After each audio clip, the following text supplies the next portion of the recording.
Dear friends, today I am going to talk about American women rights activist Susan B. Anthony. Why is she important today? Because she struggled hard for the rights of the women, particularly their right to vote. Before 19th Amendment of the American Constitution in 1920, women were denied to vote. In 1872 presidential election of the United States of America, Susan B. Anthony tried to vote.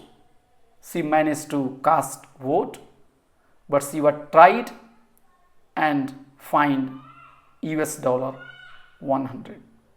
Next year, she gave a speech, and today I am going to discuss her speech because her argument is not only relevant in that American context, but her political thought related to gender and right to vote is largely linked to the question of liberty, citizenship, legitimacy, and democracy.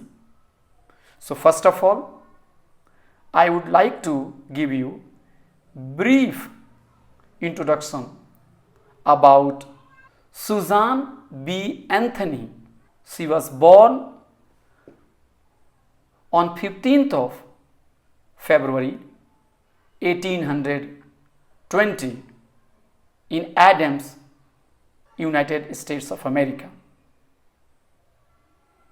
She died on 13th of March 1906, and she could not see with her own eyes the 19th Amendment that finally gave women a right to vote. She was very active with several organizations fighting for equal rights to women. She was president of National Women Suffrage Association from 1892 to 1900.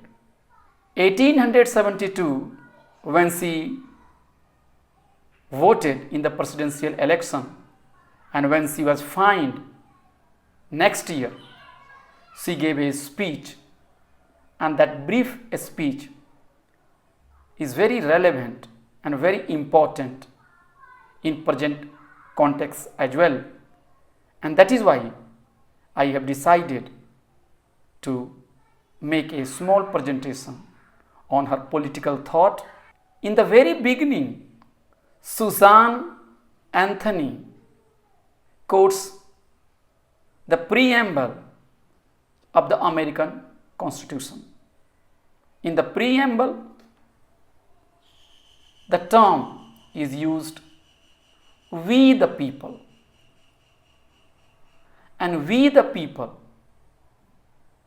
is elaborated and underscored by Susan Anthony to say that Constitution talks about we the people, and the people of the United States of America include both men and women. So if women are excluded from right to vote, if their liberty is denied, if they are excluded, then the talk of democracy is meaningless. She also argues that denial of voting rights to women is not only a mockery of liberty but also the supreme law of this country. So, Anthony argues that the term people in the Constitution should not be narrowly defined to refer to just male or white males. She even quotes during her speech Webster Dictionary to say that citizenship, it refers to persons, and persons include both men and women. She argues that any democracy can only function, can only be successful when it gets the consent of the people, and when consent doesn't include the consent of women, then that consent is not true consent, because half of the population is left out. And she says that if women are not given right to vote, then women no longer remains people or citizen, but they fall into a position of subject.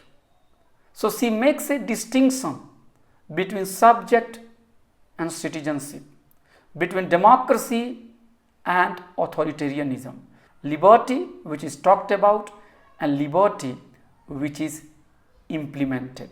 So a true democracy, a true liberty, a true government based on consent of the people, a true legitimate government cannot exclude its own people. The concept and the ideas of citizenship cannot exclude any section based on sex or gender or race. By giving those logic, she is basically arguing very strongly and logically that giving women right to vote is not only important for liberty, but it is also important for the success of democracy and republican system. She even warns that if right to vote is not extended to women or any marginalized section, then what will happen? That anger, rebellion will creep. They will emerge, and then the people might rise in rebellion against the system. That is why she argues that if a government has to be democratic, women should be given equal right. If liberty is to be practiced, implemented on the ground, women should be given right to vote. If citizenship has any meaning, no section of the society should be excluded. If republican system or democratic system are to be meaningful, then women should not be excluded. In case women are excluded, their consent are not there with the government, and without the consent of the government, in liberal philosophy, that government has no right to exist.